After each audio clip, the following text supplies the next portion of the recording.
حضرت زنیرہ کی محبت الہی میں بےتابی۔ سیدہ زنیرہ ایک صحابیہ رضی اللہ تعالیٰ عنہ ہیں جو کہ ابو جہل کی خادمہ تھی۔ آپ رضی اللہ تعالیٰ عنہ نے کلمہ پڑھ لیا۔ ابو جہل کو بھی پتہ چل گیا۔ اس نے آ کر پوچھا کیا کلمہ پڑھ لیا؟ فرمایا ہاں۔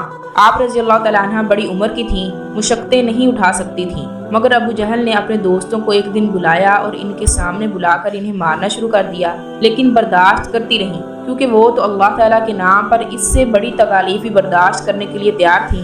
جب اس نے دیکھا کہ اتنا مارنے کے باوجود اس کی زبان سے کچھ نہیں نکلا تو اس نے آپ رضی اللہ تعالیٰ عنہ کے سر میں کوئی چیز ماری، جس سے آپ رضی اللہ تعالیٰ عنہ کی بینائی زائل ہو گئی اور آپ نابینا ہو گئیں۔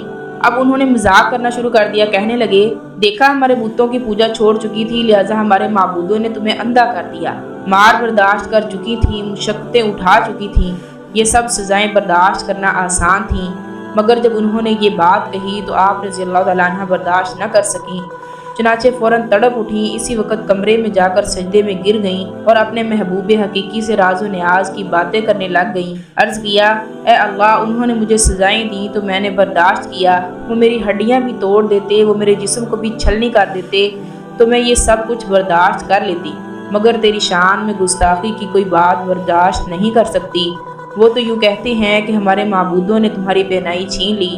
اے اللہ، جب میں کچھ نہیں تھی تو تو نے مجھے بنا دیا، بینائی بھی عطا کر دی، اب تو نے ہی بینائی واپس لی ہے۔